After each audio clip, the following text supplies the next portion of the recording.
Hello, FFPs. During this time of year where there's often a lot of family togetherness, not to mention the months of family togetherness that many of us have had, we can really see things crop up with our children, especially among those siblings. And you can see those squabbles crop up, or maybe just that extra closeness is bringing a little friction to bear. And so we thought, what better time of year when we're all together anyway to get some great tips on that critical sibling relationship. So we really hope you'll enjoy this replay of our episode on siblings, which will give you tips on not only how to foster a great foundation for sibling relationships, but some really practical strategies too for how and when to intervene if struggles do arise. We hope you enjoy this replay on siblings, and we'll see you in the new year with new episodes. Welcome to Raising Adults, the groundbreaking parenting podcast that starts with the end in mind. We're your co-hosts, Deana Thayer and Kira Dorian. We created future-focused parenting to take families from surviving to thriving. So join us as we help you stop raising kids and start raising adults.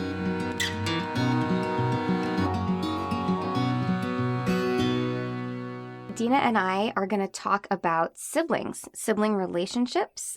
We have some interesting sibling setups between your two bio kids, who were just a traditional one baby, then another baby, my twins, and then your blended family as well. So we're going to talk about siblings today.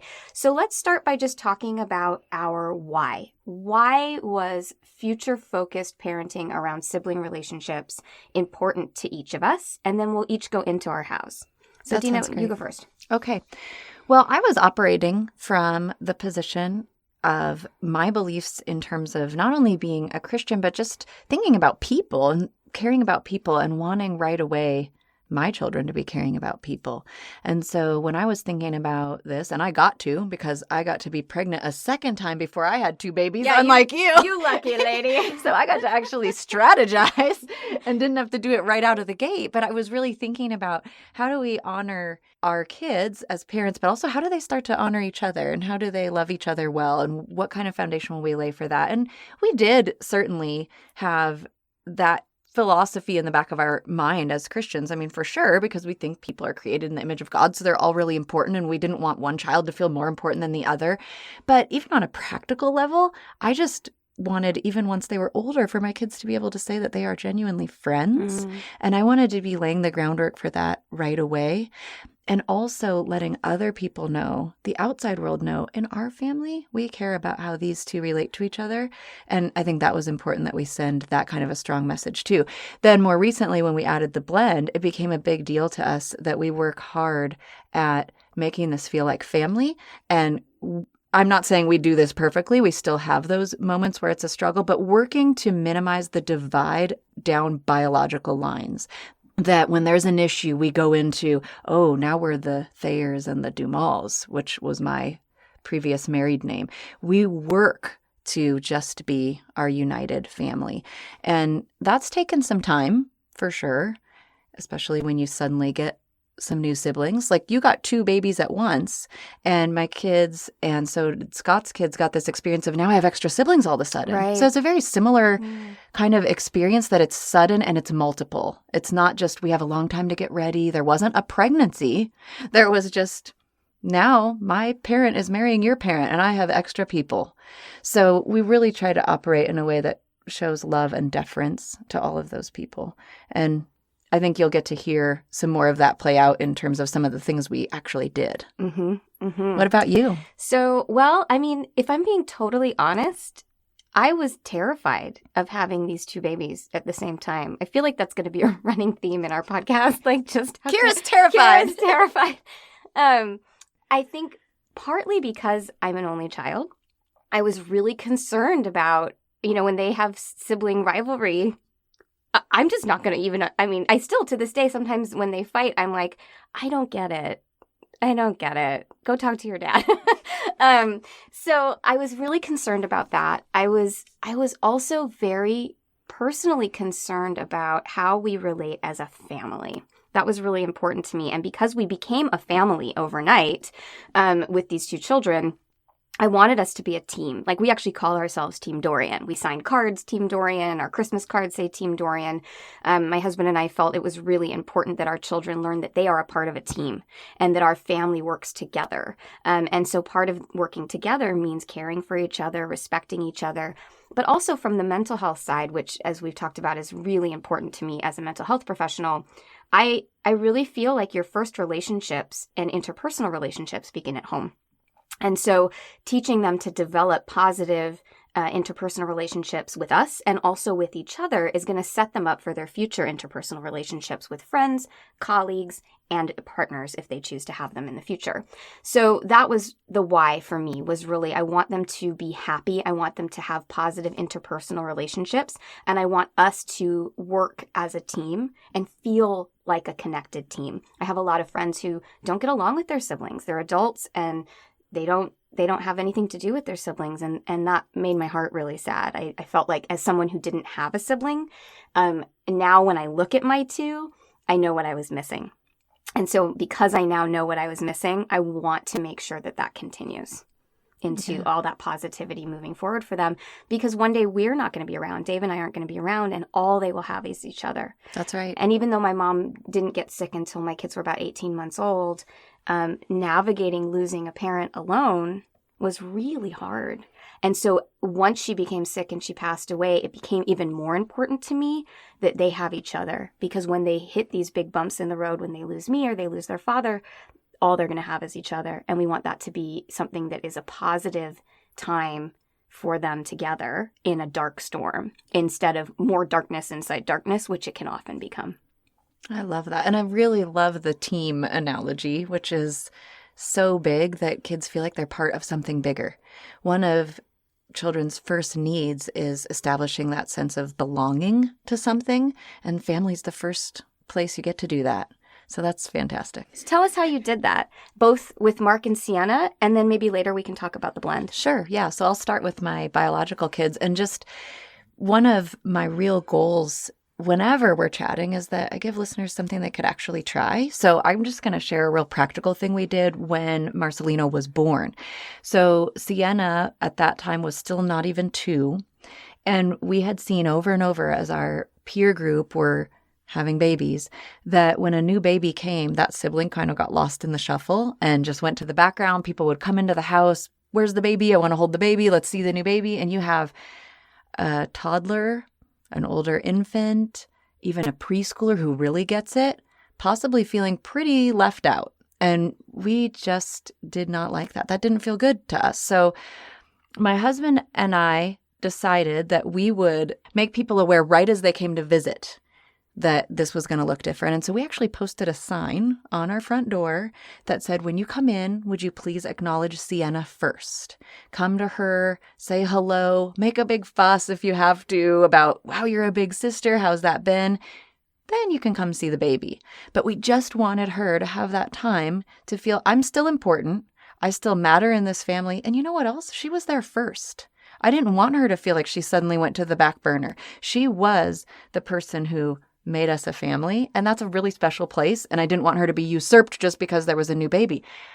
Love Mark. He's fantastic to this day. It makes me laugh so much. We were so glad he was there, but we just wanted to avoid that subtle shift that happens where everyone's all about the baby. And then that older sibling just kind of gets lost, and we wanted to make sure that didn't happen. And it was great. I can't tell you how many people not just complied, but embraced it and went the extra mile. We had people who would bring her cute little gifts, or they would come in and actually sit and play with her for a little bit before even coming over to hold the baby. It was wonderful, and it went such a long way to making her feel special. I love that. And what a great example of future focused, right? Thinking about, how is Sienna going to feel? What can I do to plan ahead and set her up for success in this situation? I love that. It was great. And I wanted her to remember that time, because we're learning more and more that there are some early memories that are big. There's some kind of imprinting moments in terms of some of these milestones. I see that in my practice all the time. Oh, I bet. In fact, I cannot tell you how many people have self-esteem issues because of when a sibling was born. When we get to the root of what's going on, it's like, oh, well, that's when my sister was born. So the fact Yes. that you were thinking ahead that way is so huge. Well, I wanted her to be able to go back and think that wasn't a time when I lost something. It was a time I gained something. I gained this new role as a big sister, as a new protector of this new little one. I gained a role in my family that was unique and was unique to me.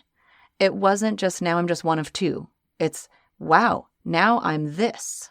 And I wanted her to feel that she gained rather than lost when that happened, when she was looking back on that experience. So moving forward, tell me a little bit about how you encourage their positive relationship, because I have witnessed some of the things that you've done with them, and it's absolutely beautiful. And they are great friends as a result. I mean, I see it when I come over. They really love each other. So tell me about that. It is really sweet to see. This is the great part, right? You do all the hard and then you get to see the fun. And now that they're teenagers, I see how close they are, which for teenagers is amazing. Can we take a second? Super that special. your teenagers who are like less than 2 years apart get along so well? That's incredible. It's amazing. And just the things that I find out that I didn't even know were happening. I found out they were leaving notes in each other's locker, even if it was just to say hello or leave a little inside joke. And I just loved that they were seeking that out. But when they were younger, how we kind of laid the foundation for that actually had a lot to do with how we handled it when they weren't getting along. And it was teaching them to look in the mirror.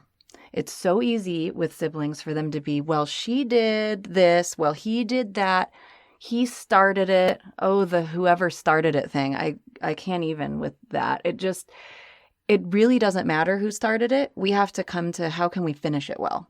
And we talked a lot about the other, which is another huge value in our home. How can we be caring about others and take some of that focus off? Well, sometimes the very best way to do that is look at how did I contribute to this problem? So I would often ask them, all right, I hear what you're saying, Sienna, that Mark took the toy from you. What was happening right before that? And sometimes I would learn a lot, or maybe that really was the precipitating event, but then I could ask her, and what was your response? Was it a loving response? Did you politely let him know you were playing with that and could you have it back? Or did you throw a fit and yell and just come and get me? And that was another thing too with their sibling squabbles. We really not only taught them to look in the mirror, but also whenever possible, don't get a referee right away. Work to problem solve.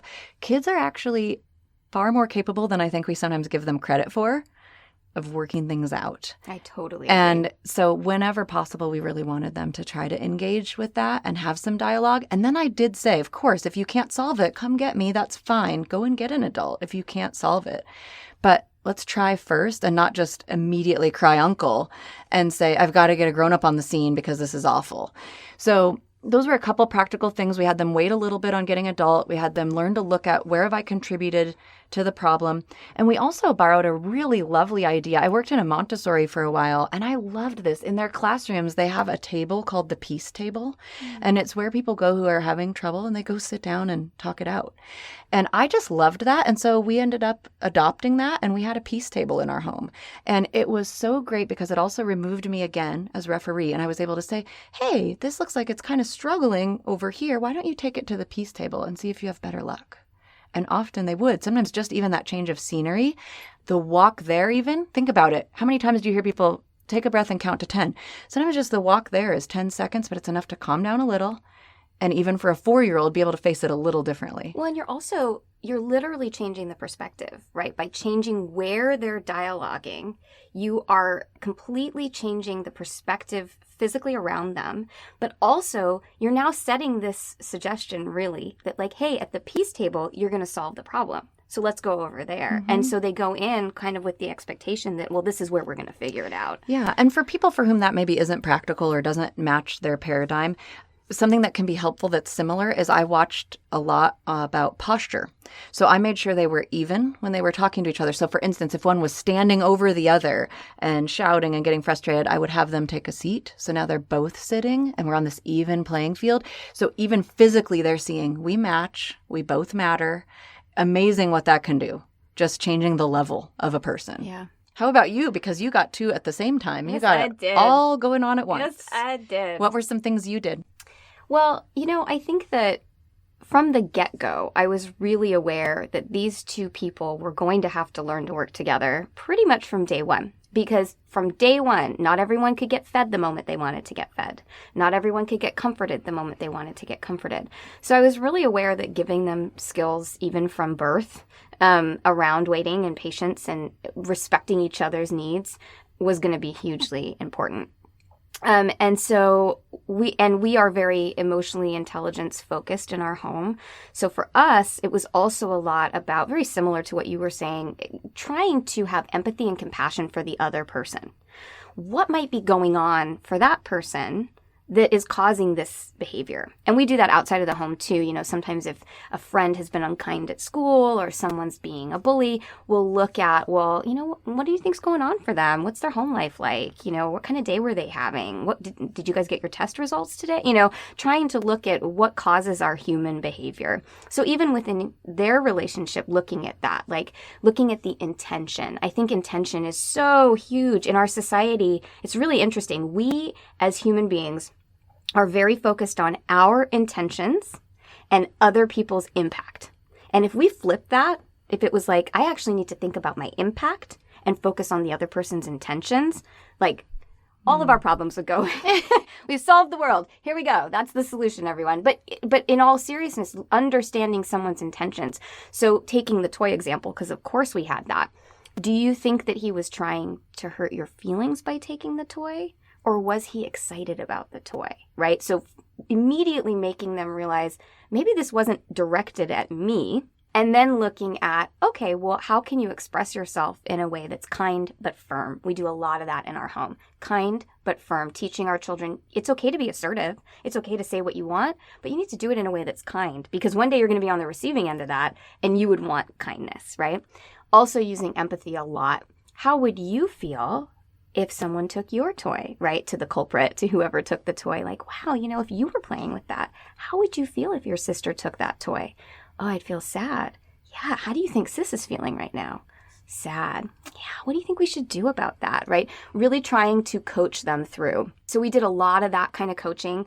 And with twins, we did it a lot from the beginning on the fly. I mean, we'd be out in the world and something would happen in the grocery store. And I know that happens with kids of multiple ages as well. But, you know, there was just something so unique about having two kids who are the same age. They have the same amount of information. You can have the exact same expectations from them, right? It's not like one's younger and, oh, I'm going to be sensitive to the fact that they might not be. This is a place where you had kind of a bonus. Yeah, I mean, kind of. It was like, my expectations of you are exactly the same, and that's okay. So kind of setting them up for that. So a lot of coaching around the emotional experience. Was that person trying to hurt you emotionally? Can we look and try and empathize and understand where that person was coming from?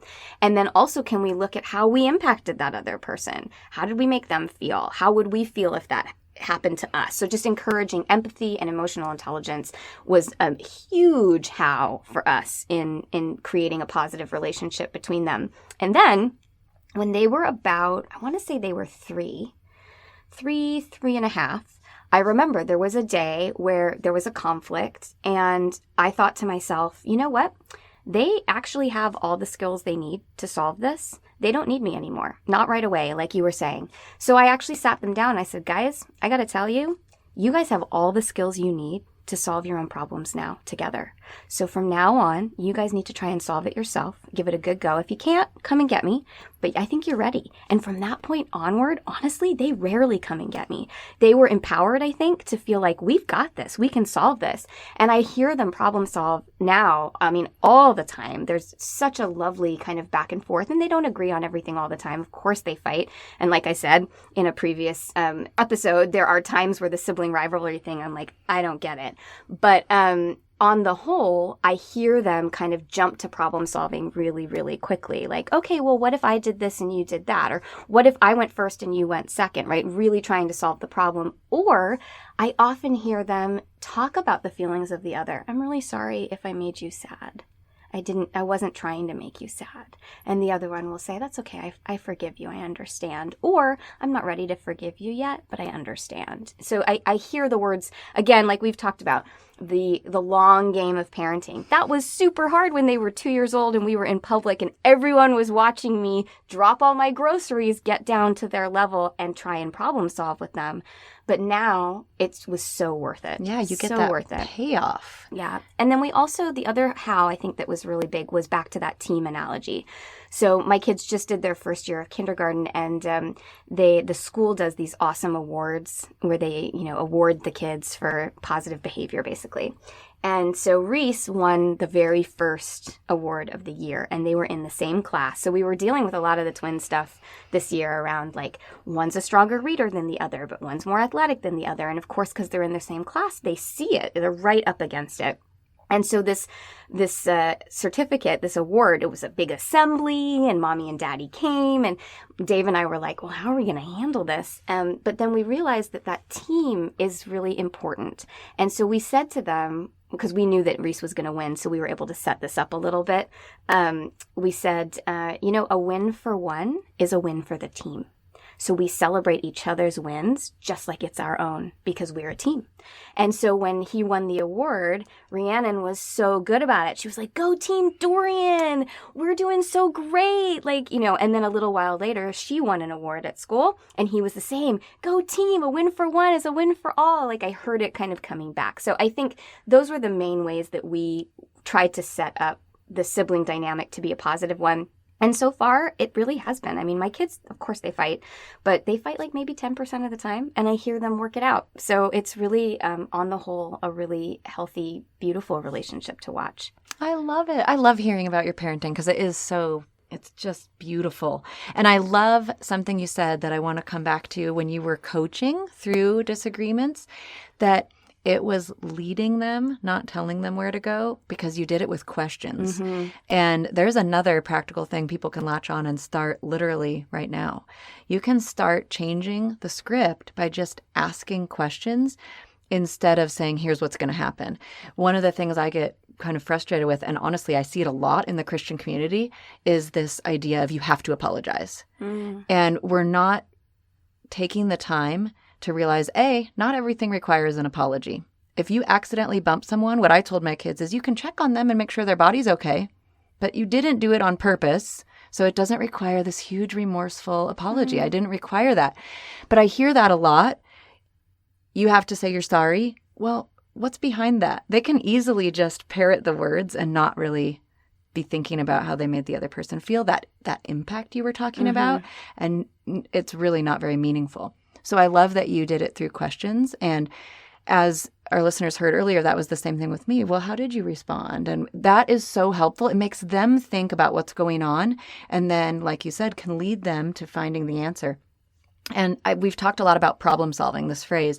So another just little phrase you can use if you're looking for something to latch onto is we often said that, hey, it looks like we're talking a lot about the problem. Why don't we start talking about a solution? Oh, I love that. And get them off of here's how I was so wronged and get them to how can we work it out? Mm-hmm. And that is huge to be able to move forward.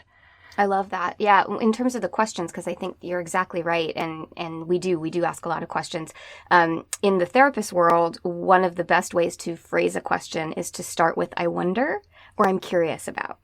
I'm curious about what you were doing in that moment before. I wonder how that made that person feel, because it's light, right? There's a lightness to that. There's an active curiosity. It's not shaming. It's not attacking. It's not putting down. It's just curiosity. And it helps guide them to find those answers. And in fact, think how important it makes them feel. Wow, Mommy is wondering about what was going on with me. Even in this moment where maybe they were the one who did something wrong, my parent wants to know what's happening and what I'm thinking about and what was I feeling. So they also get to feel really valued. Someone is interested in my side of what's happening here. Oh, and I notice here she's also interested in what happened with my sibling. But that's so huge for them to feel not undermined and not devalued just because there may have been something going on that wasn't okay. I have to say, one thing we did differently is around the I'm sorry, because I do make them apologize if they bump into someone, but I make them say what they're saying sorry for, which is not that they intentionally hurt someone. Oh, I'm sorry you got hurt, or I'm sorry I bumped into you. Are you okay? Because I wanted them to, exactly what you said, I didn't want empty apologies. I wanted them to understand, but we've talked a lot about, accidents happen. You can't get through life. I say this a lot. You can't get through life without fill in the blank, spilling milk. You can't get through life without bumping into someone. You can't get through life without feeling embarrassed. And so I'll say you can't get through life without bumping into someone, but it's nice to say, I'm sorry that happened to you. Can I help? Right? Do you need anything? Yeah, and we did teach that for sure if it was a stranger or somebody. And we also had a slight distinction. We used excuse me. So if there was just a little bump. But with each other, we talked a lot about the difference between something that requires a, here's where I was really wrong. Will you forgive me? Versus that was a mistake. I'm still sorry it happened. How can I help you? Yeah, or we would sometimes ask Sienna, it looked like brother got bonked over there. Why don't you go check on him? Or she would run and go get him an ice pack. And it would be cute because then they started to learn this active help, not just say, I'm sorry and move on. It was, oh, what can I do for you? And sometimes she'd be getting ice packs for things that didn't even need ice packs because she just wanted to help. But it was really great to make that little bit of a distinction. And I love that you also said we had them say what they were sorry for. That was a big thing for us. Obviously, our terminology was different in a Christian home. We would tell them, please name your sin.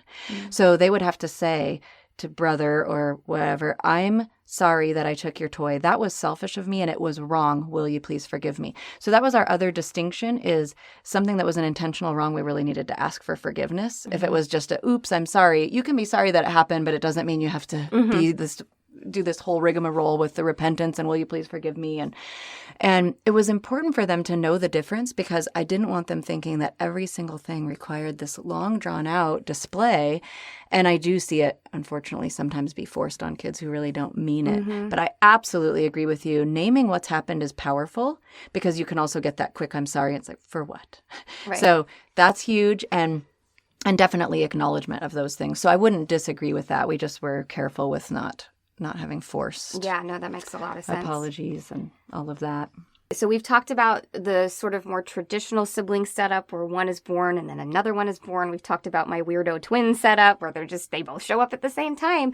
Let's talk about your blended family because I think the way you guys have handled that is so beautiful. And I know a lot of people are in that same situation and would love to know, well, how do I try and create positive sibling relationships in this blend? Yeah, it's not an easy business. I always say blended families are not for the faint of heart, but a couple of things that are just fun anecdotal examples.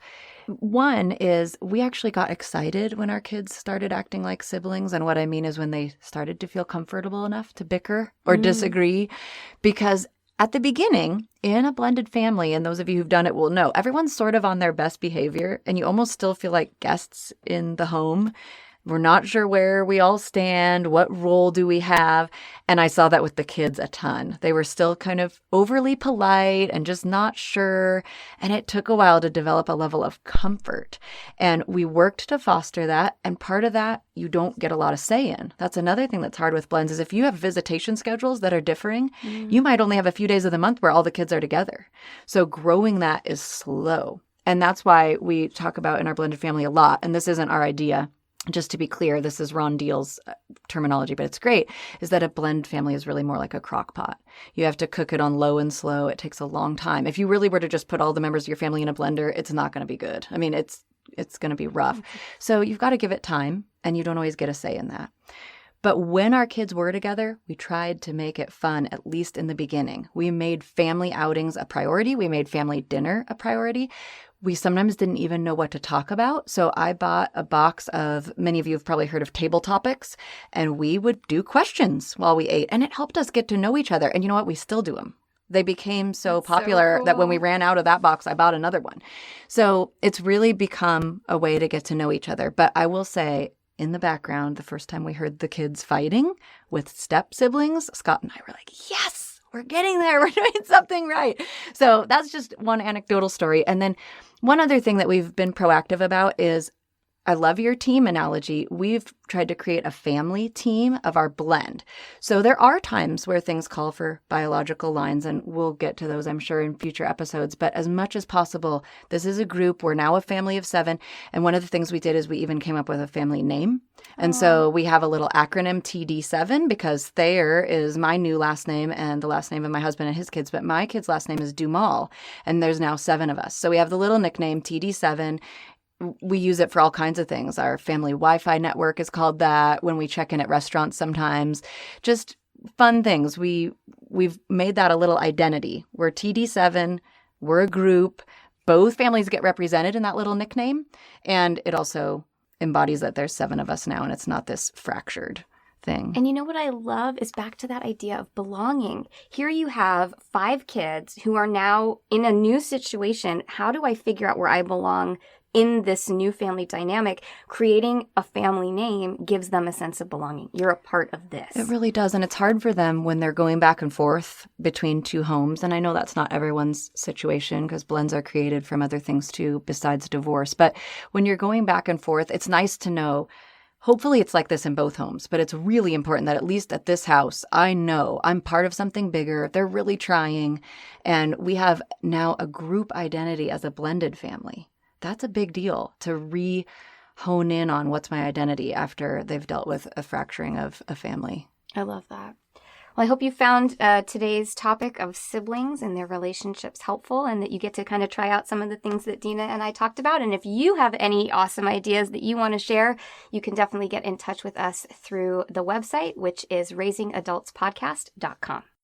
So today, Deana and I have talked about a lot of different types of sibling relationships, and we want to finish with a quote by Peggy O'Mara, who says, "The way we talk to our children becomes their inner voice."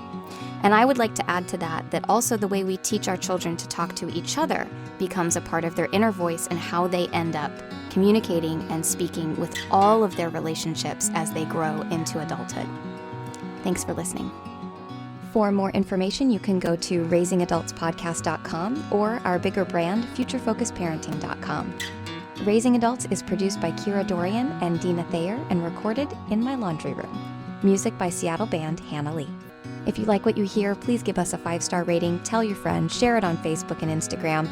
It's amazing how much those positive reviews and word of mouth is the key to a successful podcast. So if you like what you hear, give us that 5-star rating and we can bring you more of it. Thanks for listening.